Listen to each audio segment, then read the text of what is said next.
飞了。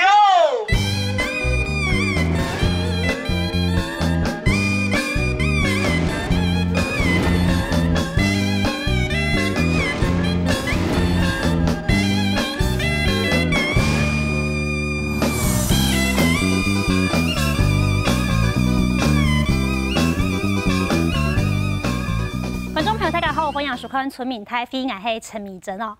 推动工作是台湾最大的地主，伊也是台湾最有赚钱的国营事业吼。伊所持有的土地呢，青岛的时间内都差不多为12万公顷按多吼。伊也到民国53年时间呢，创意的79%按多的外汇啦吼。所以当年推为外汇呢，台糖是占的79%按多，不过到1990年代以後呢，你做同嘅生意，你經營嘅沒落以後呢，你台糖有人工作就開始行上嘅買住宅、買土地嘅路吼，尤其係咧去那10年來看到，各式各樣嘅工業園區啦、科學園區啦，都有台糖嘅土地吼，因為台糖嘅土地呢，產權非常的單一，然後土地非常完整又大又平哈，故所佢留下嘅屬土呢非常的佳，尤其係佢那2年來俾人青島討論嘅彰化中南園區，韓國200個都高雄哦，潮清太平嘅新園農場哈，我哋做下選擇韓國種嘅皮料工廠嘅問題等等哈，故所今邊呢節目上嚟討論台糖嘅土地呢係咪來農田農用同時？農田農業，然後咧下經濟部國營事業下位所管理嘅台糖咧，回歸農委會嚟管理哈。像今日有請到呢個台糖嘅事業代表，韓國整個考察共同嚟討論。馬上面收嘅現場來賓，第一個呢係台糖公司嘅副總經理邱友進，邱副總經理你好。主持人，各位觀眾，大家好。好，第二個來賓係長期研究呢種台糖土地嘅使用利用韓國歷史嘅中國科技大學財政稅務那個丁福志，丁老師你好，主持人好，各位觀眾大家好。好，稍等係禮拜到呢個新園農場哦，引起青態風波，但今次創業嘅民間團體嘅角色嘅地球公民基金會的李根正理執行長。美珍還有各位觀眾朋友大家好。好，你講到台糖可以有70年歷史嘅老公司嘅，但是可能青島嘅人都唔知哦。其實佢喺1946年嘅時節到上海嚟成立咧，所以一開始並唔係到台灣嚟成立，咁樣是成立台灣糖業公司啊，哈。一直到1947年咧，也就是民國36年嘅時間咧，讓我總部曬到呢台北市。頭先講到1990年嘅時間咧，那種製糖產業你經營嘅沒落啊，股數咁樣是開始進行轉型。到2004年嘅時間呢，開始有所謂百泰事業部，開始多角化經營哈。你多角化經營後，是唔係就會促成講呢種台糖嘅土地啊，漸來漸流失，漸來漸減呢？你看到嘅係好，頭先講到1946年接管嘅時間，接管嗰樣是日本政府下輩嘅四大嘅製糖嘅機關嗰邊產業有，嗰樣是土地有11.8萬公頃按多哦，到嚟看到哦，去年係差不多5萬公頃吼，收聽一半下架哦，都係土地係有把人流失咧。因為台上講，還有政府放糧啊，還有個證書嘛啊，證書說中科4期啦、中科2期啦，等嚟到工業並係科學園區嚟使用啦嚇。不過最近呢，講到高雄嘅新園農場，一來設立種嘅選色工廠嘅皮料工廠，到地方上引起青態嘅種嘅擬利啦嚇。雖然講新園農場有240萬公頃按太，然後目前有6間嘅廠商來做漂了土地漂30年，目前廠商所使用土地差唔多係60公頃天地，但是差唔多係4股1股嘅土地啦，但是做埋到地方上引起按太嘅爭議呢，想請聽新聞記者鏡頭去了解一下。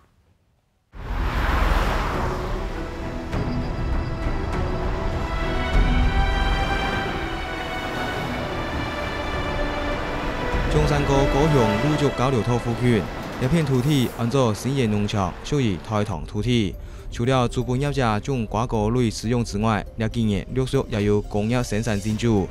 規個順德太魯巡航就有6間工廠，主要係金屬製造業。不過間當初通工期嘅廠區居民請反彈，主要係因為做選色技巧。近幾年來，政府在電鍍酸洗這種高毒染的工業已經勒令停工停業的已經超過了170家以上。你講說它這種東西，它在工業區裡面，它都會想办法去偷埋暗管啊，还是去偷排它的废水呢？你想说他进来我们台糖新源农场的农地上面，你想我们会安心吗？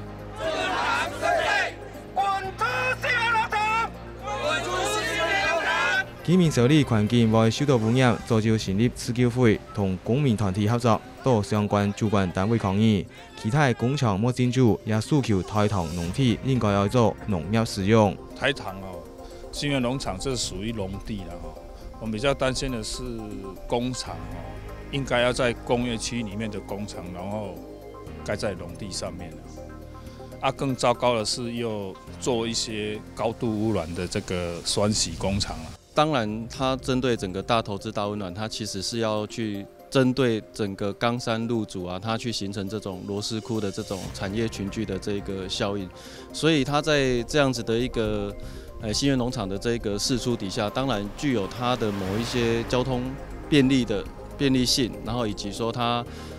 整个可以连接成所谓的群聚产业带的这样子的一个效果。虽然新源农场嘅土地开发，台糖係配合國家政策辦理，不過日日凸顯台糖農地嘅使用問題，因為台糖土地差唔多攏係優良農地，變做一地嘅工業土地，就失去農地嘅經濟價值。台糖的這些優良土地，它轉變為工業區的這樣子的一個情況底下呢，它很容易導致說很多的這些優良農地，然後它受到污染，那甚至於說，在這樣的過程當中，它慢慢使得大家就習慣了這樣子的一個農地的流失，以及它的這種，我們如何去把這種農業土地慢慢轉變為工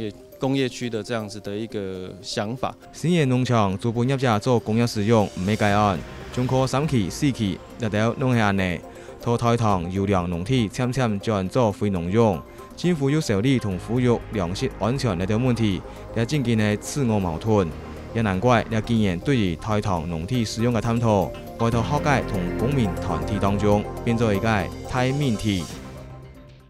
好，看完新聞影片，第一個問題要先請教我們的邱副總，就是說，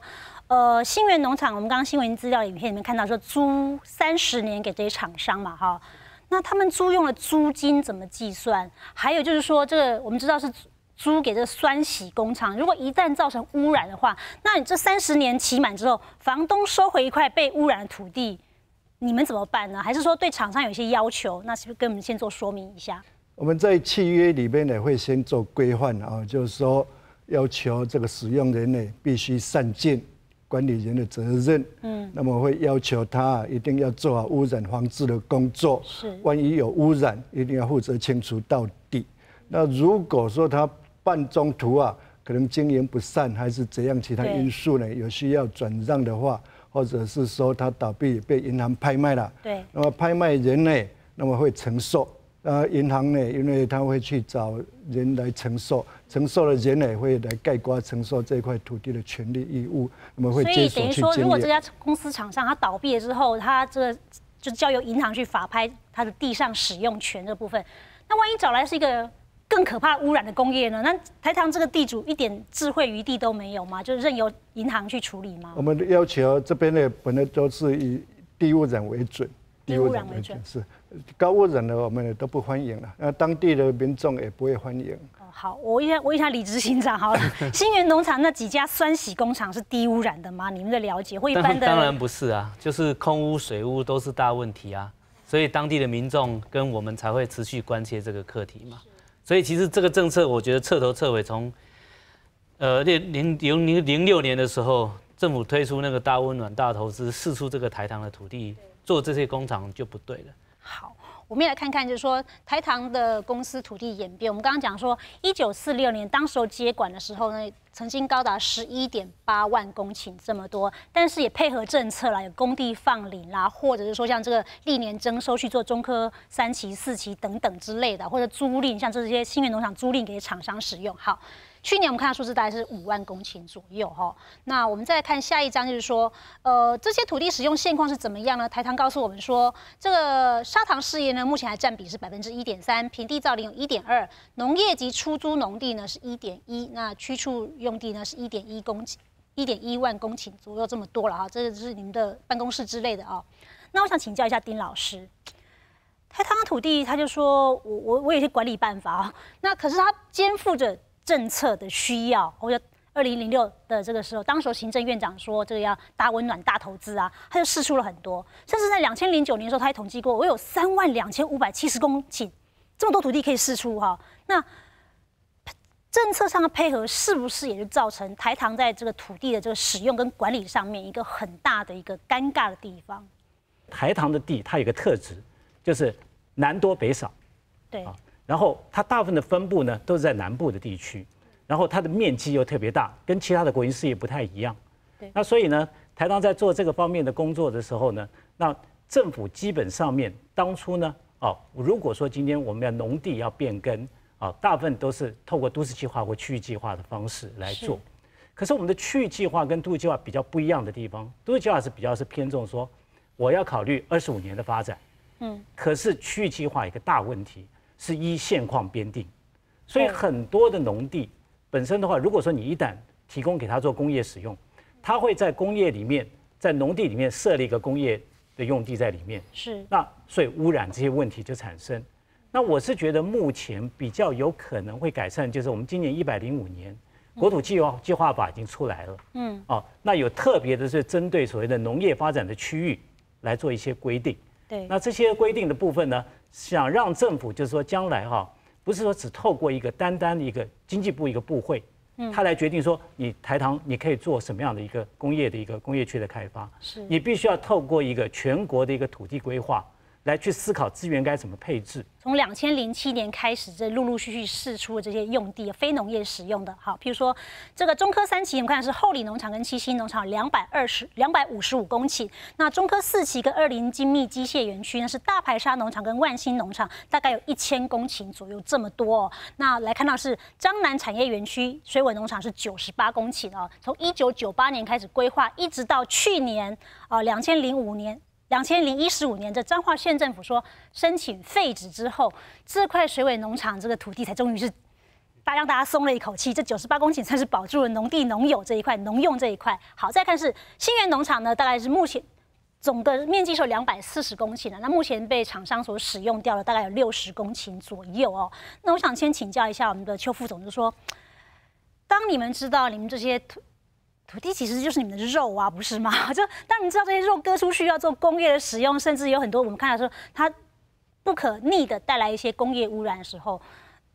有些是征收出去，有些是租出去了。你们到底怎么看这些土地被这样子的利用使用？也就是说，未来台糖公司的土地啊，如果要出去做工业，有可能污染的话，那一定要经过环评。纵使是在9公顷以下，也要环评。那现在就是说有这样的一个机制以后啊，那我就觉得是很好的啊，大家也可以共同的维护。自己主动主张说，如果有这个污染的产业要到我的来承租的我的土地的话，我应该要来我是地主啊，我总有些主张。譬如说我是房东，我总会要求这个房客说，你不可以做哪些事情啊。这是替全民看管国家的财产，国有财产局，这是国家财产，所以不是地主。向各位报告啊，就是说我们的土地啊，要过去啊，大概就是糖厂嘛。那工业用地大概只是其中的一种了。其中一种。那么这个工业用地，我们当初的出发点就是要求是低污染的。低污染。低污染。就是说高污染这种，我们台糖公司一开始就不欢迎。一般的民众就是怎么看台糖土地的这个使用跟这个管理的呢？我们现在听一段心底话。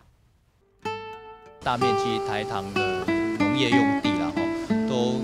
释出给这个工业用，就是非农业使用啦，有2个最重大的影响。第一个就是农地可能会遭受污染的问题，就是农业生产环境被破坏的问题。那第2个问题就是粮食安全的这个问题，因为原本可以拿来做生产粮食的土地，那现在变成去生产工业产品了，变成说我们生产粮食的这个面积不够，就变成说可能会影响到我们自己的粮食自给率。那粮食自给率的问题，其实就是国家安全的问题。那尤其是如果我们有很多的作物都是需要经过进口海运的话，那如果我们的海运的这些路线，如果说被其他的国家给掌握住的话，那对于国人的粮食安全来讲，影响是非常大的。优质农地释出我觉得它违背了几件事情。第一个是全世界不可能增加的公共资源就是土地，土地不会增加，可是你一直把它切割出去，不管是做这种比如说相思寮啊、中科四期，或者是说做这个开发，那其实是把你的宝贵的公共资源去让财团去使用，这是第一个。然后第二个就是说，这些公共资源其实是面临了台湾很大的一个问题，就是台湾的粮食自给率很低。很多人都说自给率很低没关系啊，用买的就好了。可是大家忽略了，现在在这种极端气候之下，粮食自给率的那个价格是起起伏伏，而且很可能会面临你买不到的压力。那换句话说呢，我们有没有必要再让这种优良的农地一直去移作他用？注意哦，我们讲的是优良的农地应该要维持农用嘛，所以我觉得整个政府太忽略了比较长远的，特别是在这种极端气候之下的比较有远见的对农地的规划。它的地点都非常的好，交通地点非常好，现在没有限制释出来给工厂使用，甚至有的是做汽车旅馆的使用。那这都建租建卖台糖的土地，这些土地释出的结果是被践踏了、被糟蹋了，而且是工业上的使用，它并没有完整的国土规划，并没有完整的污水处理，所以这些土地不只是破坏了农地，还要破到周遭的产业的土地。那我是觉得国家的国土规划，既然农地就要农用，而且是台糖的土地都大面积的农地，你随便几个工厂进去之后破坏之后，这些农地一破坏无可回复。那我觉得工业用的土地应该是回到工业区，那国家应该是商业区、工业区、住宅区、农业用地都分得非常的清楚。当初政府有一定的规划，现在为了少数财团的利益，把它建租建卖，让它做不当的使用，破坏国土规划的使用，我觉得这是非常糟糕的。好，心底话里面我们所访问的这些民众，他们来自各行各业、各不同的单位了哈，不同的民间团体等等。显然，他们认为说，这个台糖讲的这个大部分这5万多公顷还是在农用状态下，他们是画一个很大的问号了哈。那我们刚才也看到说，其实从2007年开始，我们还没有讲到2007年以前，也许更多。好，这些台糖的优良农地呢，优良农地，当时候这个日治时候在台湾要设这个农场，他都有去做过探勘的，哪些地方是可以来种这个甘蔗的，一定是优良农地。而且在2次世界大战战前呢，台湾是全球第3大，仅次于古巴跟爪哇的砂糖出口地哦，所以一定是优良农地啊。所以看看这优良农地变更为工业区之后，它可能会产生哪些影响？第一个是瓦解农村生态的生产体系，再来是粮食和农业作物生产减少，第三是优良农地和完整农业区的切割与断裂，还有区域性的为气候的调整，防洪功能也就丧失。再来是承受了工业污染，还有被工业争夺水资源的可能性哦。那这些其实都是对台糖的土地也好，甚至是对整体的国土的规划、土地的利用，都是一个负面的影响，很多都是不可逆的。我想请教一下邱副总，你怎么看这些台糖的优良农地变成工业区之后的影响？过去我们台糖的土地啊，来种植甘蔗，那么过去呢，应该是比较优良的土地呢，大概是去种水稻了。种水稻那种土地应该是比较优良。那么种植甘蔗，因为它是一个长期作物，它并不是说很优良的土地来去种植甘蔗啊。因为你如果说台风来了，那么这个甘蔗呢，它会倒伏。可是呢，台风过去以后，它这甘蔗可能还会可以成长。那你如果水稻呢，可能就是受不了。所以这个大概就是说，它过去的它的土地，它过去它的土地呢，我们大概区域计划那个时候，大概都给它编定为特定专用区了啊。那么当然也有一些比较好的，在西部大平原这边呢，可能会比较好。那像我们一些土地啊，大概都是实力地，或者什么低洼地都有啊，各种土地都有了。那当然呢，比较不好的这种土地，把它定位为优良农地，那可能就是想的有点夸大了啊。那么事实上就是说，所以你的意思是说，像这个大排沙农场啦、万兴农场啊、后里七星农场都是不太优良的农地，所以拿去变更做土地、做非农业使用是觉得合理的。这个部分呢，大概就是说这么讲啊，就是说一开始台糖拥有这么多的土地，那么是种植甘蔗用的，那么台糖公司呢会去把它投资改良，让它完整。让它保持完整。因为过去呢，它可能没有经过政府的重划，那台糖公司会自己去做地基改良，会去做投资改良，那生产率它才会比较提高嘛那么没有种植甘蔗以后这些土地可能就是闲置了。那闲置在那里呢？那么如果说这些土地全部来种植西瓜，那么西瓜呢可能就是倒了。这些土地呢，如果全部来种植香蕉，那香蕉呢可能就倒了。这些土地呢，如果全部去种凤梨，那凤梨可能就倒了。所以可能不能说无限的让它变成一个产销失衡，变成一个谷贱伤农了所以大概就是说，要考量其他是不是整体经济的一个发展如果能够这些土地如果说释出出去，整体经济国家整体经济发展的角度来考量能够创造就业机会，那这种呢可能是也有一些帮助，对国家也有帮助。那我先请教丁老师，从国家整体经济发展的考量，那是台糖的一个说法，因为他们其实上面还有经济部国营会嘛，国营会也会针对这台糖进行这考核嘛譬如说这个土地的活化利用啦，对这些台糖资产是不是能够这个活化利用，然后能够有一些好的这个表现嘛从这个角度来看，您认同吗？还是您觉得事实上有一些建议？到底台糖的本业跟我们今天台糖的定位到底该做什么我觉得这公司呢我们从过去可以看到，台糖成立在上海。那么当初在资源委员会的时候，其实经过一番挣扎，因为当时的台湾省政府跟资源委员会之间有很大的冲突。台湾省政府他认为说，今天这个土地本来就是来自于日本的4大株式会社，那你当然应该把土地还地于民就是还给我们台湾老百姓是。那可是当初资源委员会因为刚好碰到国共战争，那需要台糖把糖呢，把它变成军需物资，去应付呢国共战争那边华南、华东那边的一个战争的部分。那所以那个时候，如果一旦把土地交给了老百姓，怕说到时候我要扩厂要做什么，我这个土地会来不及再来运用，所以变成登记为公司所有。那我们今天才会刚才讲到说公不公、民不民。所以您刚才讲说，如果说站在一个我们政府的一个角色上面，其实我觉得今天如果说你纯粹的从盈余的角度去思考，那我觉得反过头来应该问说，到底台糖在过去你的政策的目的是糖业，那你有没有合乎往你的本业上面去走？那我们做了这样的一个8大事业部，那其实我们透过很多的检讨，我们会发觉说，台糖做了很多事情，但是非常的辛苦而且只要自己下手去做，都会被同业说你图利他人。那你台糖是不是本身我到底我的定位是什么？将来有一天我如果说不谈民营化，那我自己土地的事业跟我糖业的事业，就我事业的本身，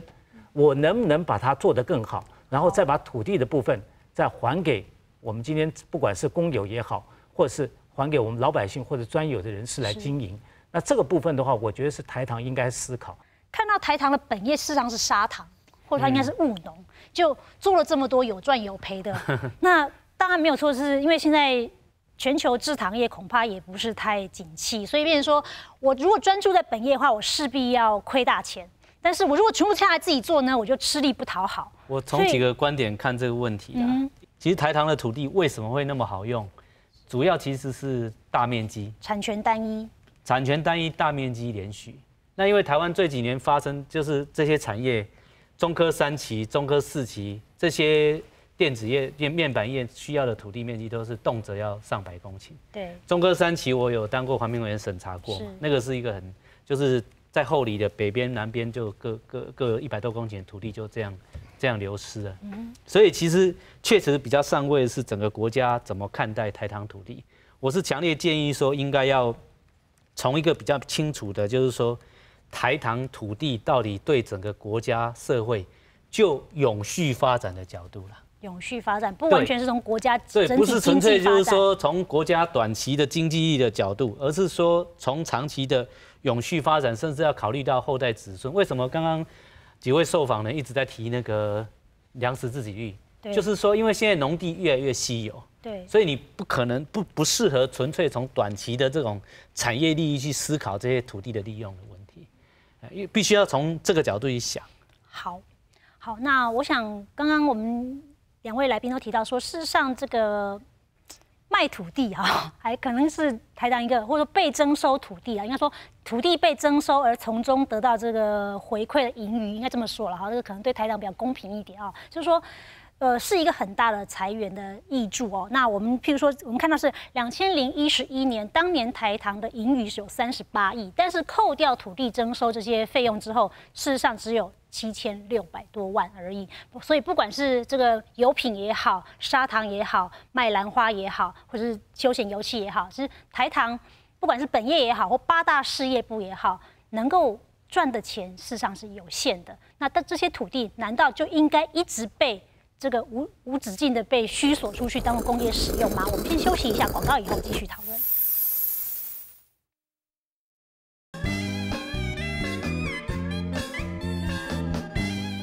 欢迎中央村民台北讨论现场哈，台湾你讲到台糖的土地呢，台面这个边建做工业用地啦哈。事实上，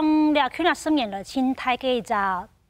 这个使用的需求，迄类似2006年的时间，高雄市的行政院长苏贞昌提出了太温暖、太投资的计划哦，故说是要求了台糖来释出那种大量的土地。到2009年的时间呢，台糖自己还有来按算哦，做得来释出的土地有3527公顷按度哈，其中有700万公顷跟农牧用地呢，做得来边建做工业用地了哈。故说咧，一边建是加8公顷、加8公顷按度，还有台湾的讨论到像中科无论2期啦、4期啊等等哈，释出的农地都会2000公顷按度。故说民众稍微认为讲，台糖的土地按那种农地哈，尤其迄种优良的农地哈，伊可能都那种的下来讲，实体是种无论迄种黄体位啦，也讲种毛豆，也讲种那种的西瓜都还挺好用的啦哈。那大面积的边建做工业用途呢，事实上真正要对台湾个规则国土的规划，甚至农业生产，还有其他种种的影响是非常的大的。你先看一下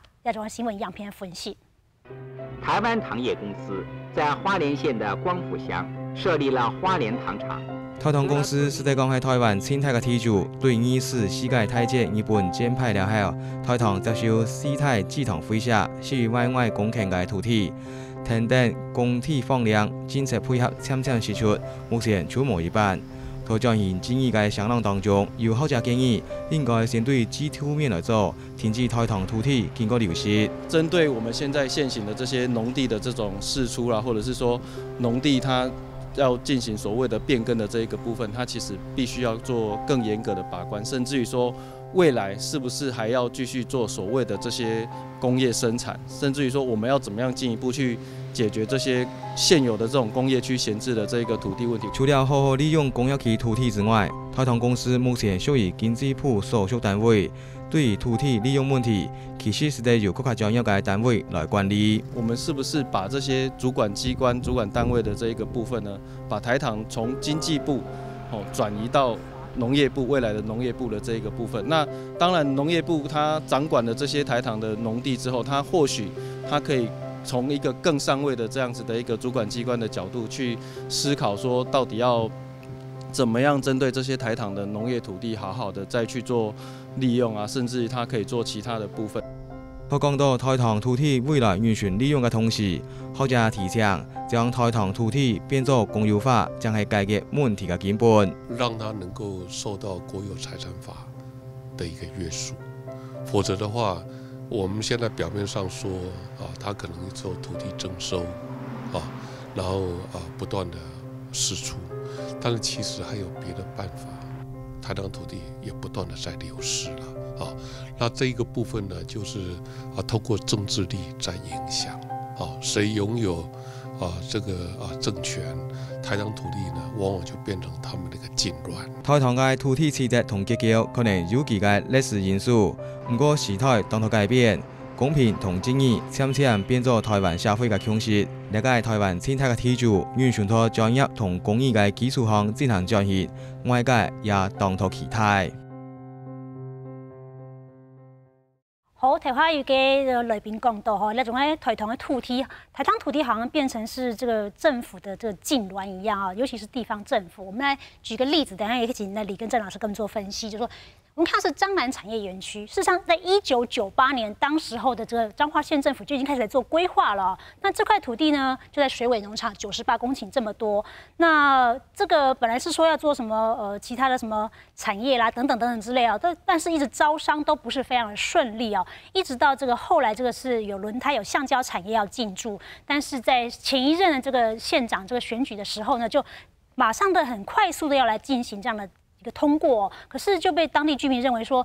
旁边都是整个是特定农业区哦，那你这样子这个水尾农场拿来做这个橡胶产业化，事实上对当地的农业生产的环境是造成太大的污染跟影响了。可是后来呢，这个县长没有选上，换成另外一个执政党的这个县市长上任了之后呢，本来也是要做这个其他的工业的利用，但是后来跟民意强大，所以呢，彰化县政府呢就在2015年4月10号呢，就说我申请废止了，同时跟经济部、内政部都说我撤销这个提案了。那确实我们看说，从彰南产业园区的案子，我们看说它确实是地方政府的痉挛一样。我有了这块地之后，我先把跟台糖要下来，我要做什么样的开发，做什么样的利用，往后再好说。是不是真的这样的状况是非常严重的？其实整个国家要重新思考，就是从国土计划的角度去评估台糖土地的定位啦。然后第二个要从我刚刚谈到永续发展，甚至是整个未来的这个全球气候变迁底下的这个战略应变的思考，去做台糖土地的这个规划了。是，譬如说需要迁村的时候，像小林村那时候也是迁到这个台糖的这个土地上面。对，就是说，因为你不确定会碰到什么灾变，对，那国家可以应用的土地其实不多啦。你不太可能就是去征收大规模的私人土地处理这些问题，所以台糖土地可以说是台湾有一点像是一个最后的保险啊。是，有一部分你当然是已经从事生产事业，那但是有更多的那个土地，那个其实是要考虑刚刚的保育、农业生产、灾变因应等等的一个备用系统。那这东西其实国家反而应该是要去设法去有资源去管理它。它就不会变成整天都在卖地，你知道吗？当然，这不是台糖主动为之的那么单纯的事，因为国家总是各种政治意不断的角力嘛。那如果你一旦框定它的一个比较明确的用途，它就不至于被中央政府、地方政府不断上下其手。是，好，我们来看一下这个经济部工业局，它来看看是闲置工业区了啊。经济部工业局所辖工业区呢，这总面积大概是有16000多公顷，那目前闲置的有339公顷，这是他讲得很清楚哦，不是全台湾的闲置工业地都是我工业局的哦。那地方政府和民间编定工业区呢，大概也有327公顷这么多了，所以变成说，不管是国家也好，政府也好，或者说这个民间的甚至民间甚至地方政府都可以跟台糖来要地啊。那台糖它到底是一个土地的管理者，你们觉得很委屈吗？就是谁都可以跟我要地，我好像也没办法拒绝。那刚刚如果说像李根正李先生提到说，我们把它公有化，或者说我们有一个更上位的思考来整体的规划这台糖的土地，那你们做一个管理者，你们的角色更明确，然后你们的任务更清楚，你们会期待这样的发展方向吗？是。应该从国土计划的这个角度来看，我也非常赞成了啊。就是说，目前我们各个农业用地啊，想要把它去变更为农业用地，所以目前呢，大概农委会啊，一直在确保粮食安全，也希望台糖公司呢，到底哪些土地能够框住，这些土地啊，不要再去做变更。所以这个部分啊，我们都已经在配合农委会在做了啊。就是说这些土地，我们列个清册给农委会了，这些土地就框住，不要去做变更啊。像这种动作我们都做了啊。那当然会从永续经营的角度来进行了啊，因为你台糖公司毕竟要永续经营嘛。可是单纯做一个管理者，那大概就变成一个公务机关，那就是变成要拿人民的纳税钱来养我们一样的了啊。那可能我们台糖公司有3000多位员工，那都是靠老百姓来养我们，这样可能也不好，所以我们自己当然要自食其力了啊。所以而且台糖公司的土地是一个私有土地，它是一个私有土地，它是一个公司组织，它本身就是一个私有土地。那平时呢，就是要尽私有土地的义务，我们要缴地价税。那我缴的地价税是跟一般老百姓缴的贵，老百姓可能是10%的，公有土地回国有回公用，国有公用那种是免税，那非公用的只要缴10%。那台糖公司的这个土地呢，因为比较多，它是缴累进税率的，缴55%，是它5倍多啊。我们光缴地价税就要缴政府的5倍多啊，所以这边也都是对政府的一个贡献了啊。那也用不着说，就是要把它公共化了。那因为你私有土地，你要如何去把它变成公有土地？这个工程可能很大，可能也不知道怎么去做啊。可是如果你们是私有地的时候，譬如说，那为什么不管这个工业局也好，或者说国科会也好，或科技部也好，甚至地方政府也好，当他跟你们开口的时候，你们都没有办法拒绝呢？我们会去表示哦，就是说我如果是业务上有需要的，那当然我会反对，当然要反对，我自己要用的嘛，我自己要用的我都不够了，我还让你用，所以一定会去做反对哦。那政府有反对过的案例可以举出来的吗？我们都会去，我们都会，他一定会让我们去陈述意见，所以我们都会去做反对了哦。那他如果是说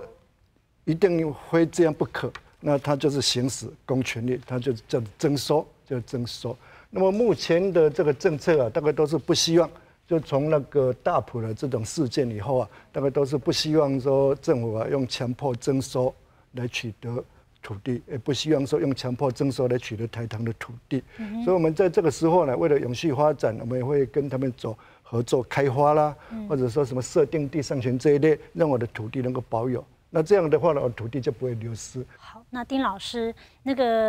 这副总说，我们台糖有3000多位员工，如果公有化都靠这个政府来养我们的话，到时候你们就知道要花多少钱来养我了。所以我们还是要自给自足吧。所以我现在这个方式，事实上也许是一个不是办法的办法，但是它可以某种程度两全其美。您赞同吗？还是您也有不一样的看法？觉得第一个部分哈，就是台糖必须要在思考说，今天我自己的本业的部分，我怎么样去真正去定位清楚？我觉得这个是不管是经济部或者是将来农业部都需要思考的问题。我觉得还有一个第二个问题啊，我觉得更为重要。更重要的就是说，今天其实台糖，我今天土地没办法解决，其实卡的2个关口，一个叫做名股，就是名股一直说你今天要把土地捐赠给政府，你政府要利害关系人回避，所以做不下去。那经济部也做了很多研究，那但是第2个部分，我觉得是可以解决的啊。我刚才看到制度面上面写的是环境信托机制啊，其实我们不用环境信托机制，我们用土地信托机制。台糖可不可以？政府可不可以做土地信托的受托人？是可以的哦。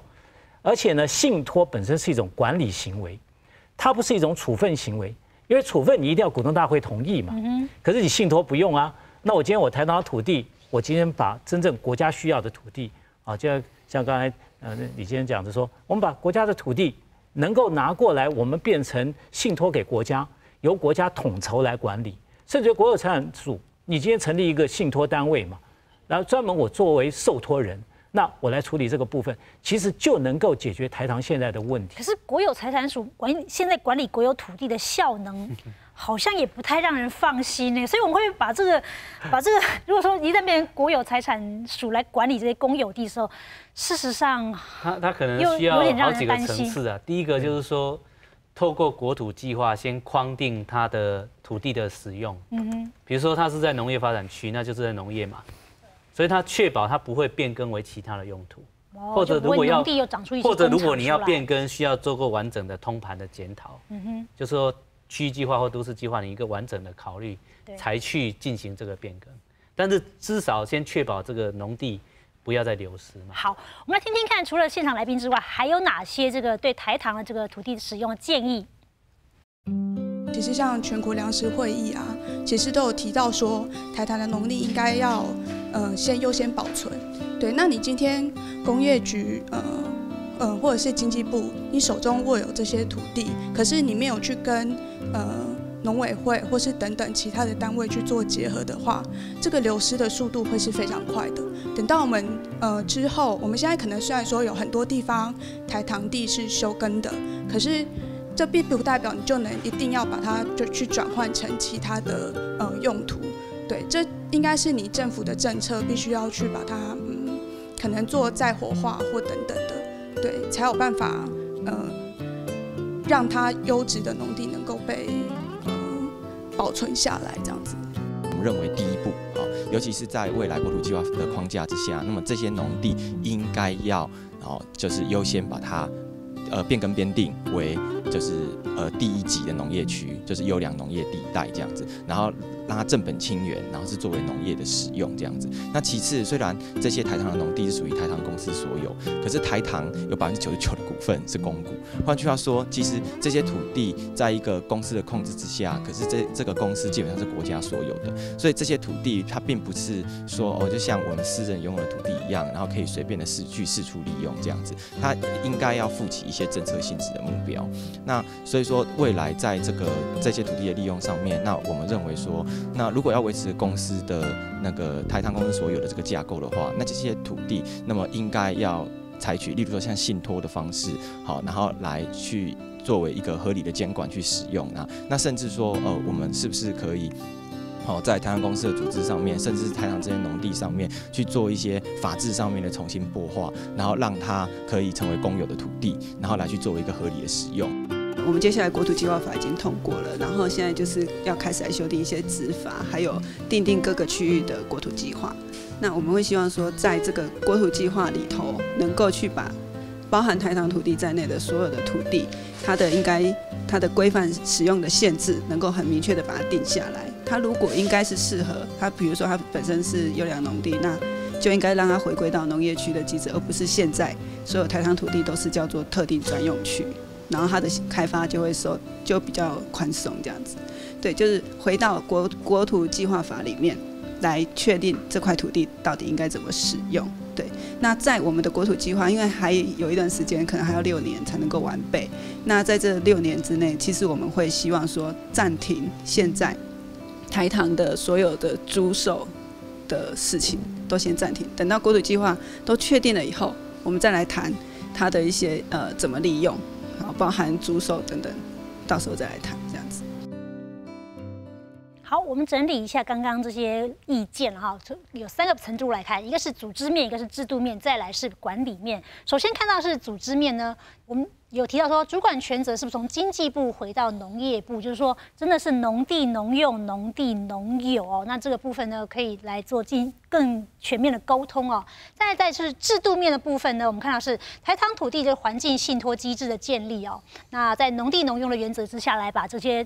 土地管理的政策跟法令呢，做一定程度的修订哦。那再来就是看到说，在管理面的部分呢，就是台糖土地和农业生产媒合哦，那让这些青年返乡，或者说要做有利于这个大规模种作的农企业这个部分，也可以来有一些提供一些优惠措施了啊。那这是3个不同面向的这个建议哦。那我是不知道说我们的邱副总，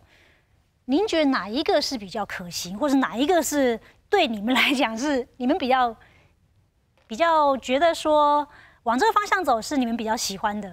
那么台糖公司呢，不管是隶属于经济部，不管是隶属于农委会，那它都是一个公司。这个公司呢是公司治理，必须它有董事会。那么这些董事会啊，目前的有独立董事，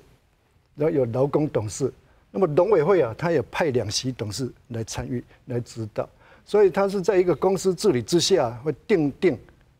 内控制度，我们各种土地出租也好啦，土地出售也好啦，土地巡查也好啦，土地合建也好，各种管理面，我们都定有完备的内部控制制度。所以你说现在公司的这个经营管理上面就已经有尊重到农业的这个部分了，所以您觉得这个制度面是不需要再叠床架屋的？对，因为你一定要从一个国家整体经济来看，或者说从台糖公司啊它本身的业务发展来看。那台糖公司刚刚也报告过了，有这么多的多角经营，这多角经营这个行业啊，并不是农委会它能够胜任的。那制度面呢？环境信托。那么在像信托这方面，这个大概就是说，目前呢，大概就不动产的这个信托，目前大概就是叫土地信托嘛。那土地信托目前大概就是说，台糖公司的土地那信托给银行，那台糖公司这个5万多公顷的土地信托给银行，可能要缴一笔蛮庞大的信托费用，那我信托给，就好比是说我们这个公务人员的财产哦，要不能要持有股票的话要去信托一样哦，不能随便炒作股票。那台糖公司根本就不是在炒地皮的一个公司嘛，所以我这些土地去信托给银行，那银行他做怎么办？银行那怎么办？他拥有这块土地，他怎么办？他是不是还要再回请过来我台糖公司帮他管理？那管理面的部分呢？那么像这个农业青年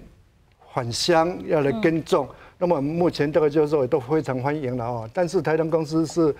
就是说有一套非常完整的一个制度，比如说我跟他比较好啊，我就便宜租给他；我跟他比较不好，我就租得很贵，或者说我就是不用公开招标哦，这是我兄弟哦，不用公开招标你就可以了。我们大概都有一套很公平的机制，那就在这个公平机制里面去，那么我们就欢迎他来投标。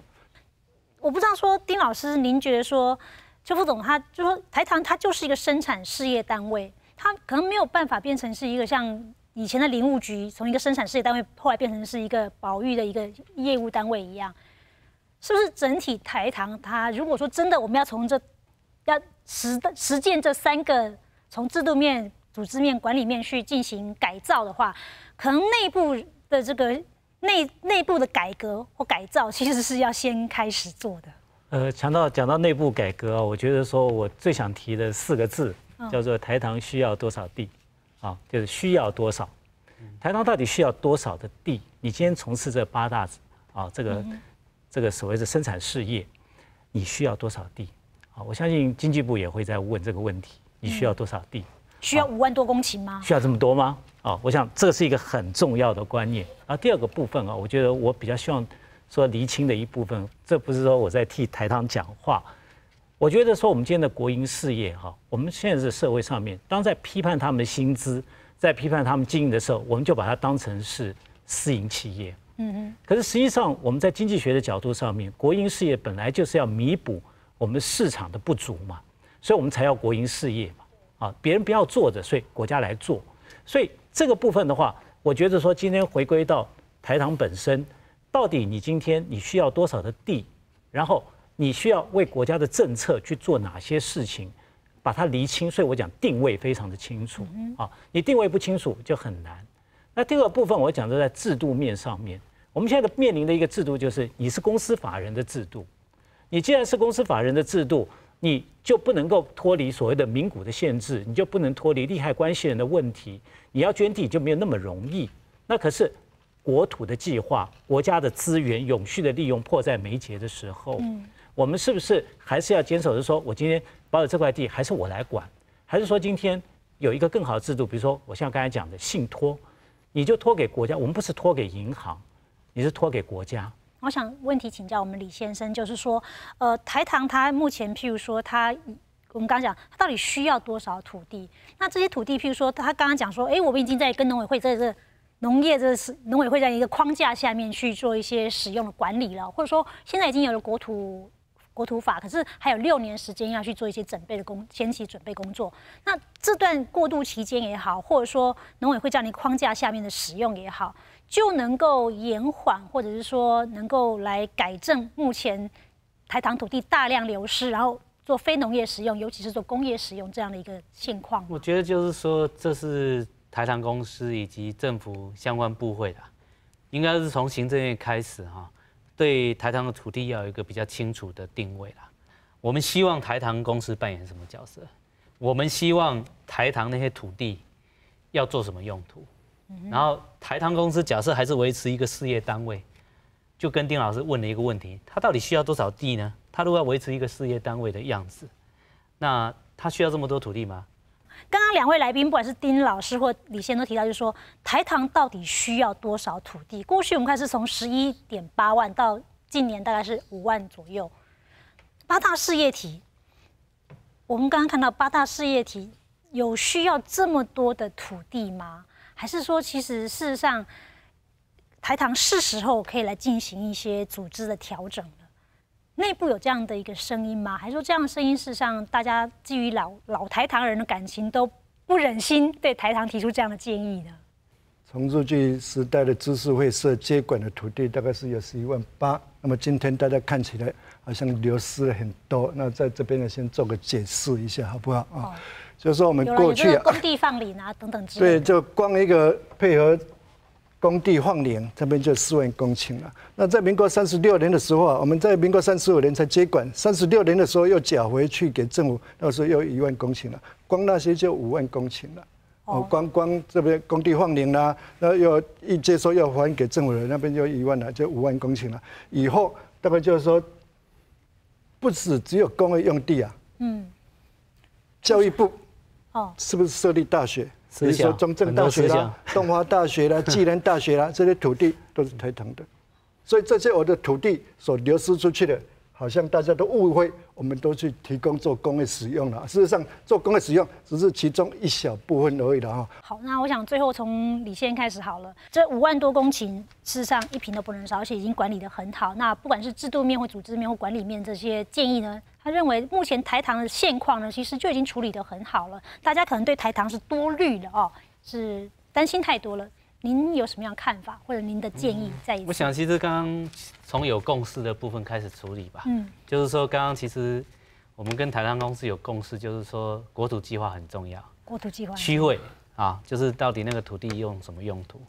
然后第二个就是就国家上位政策，现在农地的保护很重要，所以应该要优先去弄清楚哪些土地要用什么方式去保护既有的农地，以及农地如何管理利用。那丁老师，您长期研究台糖的这个土地的这个部分啊，相关的一些政策也好，或取得也好，从历史的角度，您觉得这是一个历史共业，或者是个历史留下来的难题，有解吗？怎么样解才是比较符合未来的需要？在台糖过去的一个历史的过程中，因为资委会他把台糖的土地当成是私有的，就变成用公司法人来登记，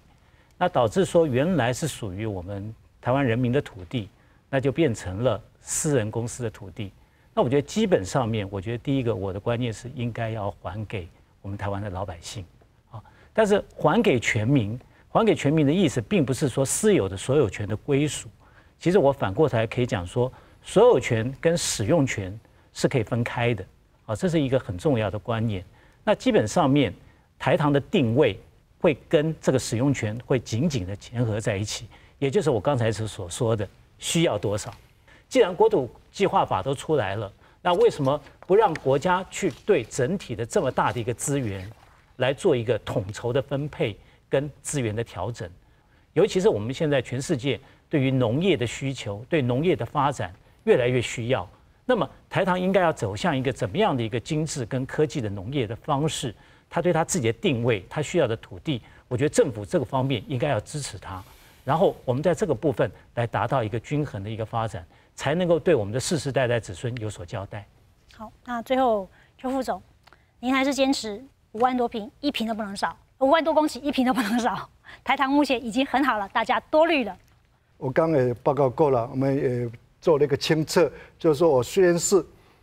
特定专用区，并不是特定农业区。纵使是我是特定专用区，我们还是做了一个清册，就是我这些土地呢是不希望去做变更使用的。这边的清册也都提供给农委会了啊，就是说从国土计划来着手，然后呢，因为目前的这种产创条例啊，它大概就是说你业者有开发需要的时候呢，你必须提出一个可行性的规划报告，然后送区委会这种机关来做审查，送环评委员会来做审查。那目前呢，这些专家在审查的时候，在把关的时候啊，他们去做把关的一个责任啊。那已经有闲置的工业区了，不要再去开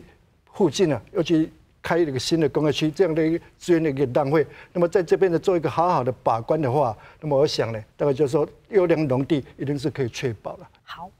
那今日呢，从毛乡乡的phòng國土來看到了台糖了台灣最大嘅土主哦，有還有5萬人公頃嘅土地啊。當然你講目前看到迄，你今日看到迄青島嘅台糖嘅土地農場咧，是變建做工業用地、科學園區等等，也到全國嘅種全球嘅種氣候嘅改變之下呢，讓說安全農業生產，甚至係雙邊國土嘅規劃。企业的计划等等哦，都需要看到了台糖的土地来做政策配合，也一份台糖来把青岛政策的应付哦，对佢来讲，佢就可能因为讲我哋含咧鱼有容颜哈，投资的青岛国家的建设、机关用地等等，但是从永续发展嘅角度来看，从那种最大共享利益嘅角度来看，我想今边嘅讨论来提供一下思考的方向。也请下礼拜持续收听村民台 P， 希望大家支持再 P， 谢谢。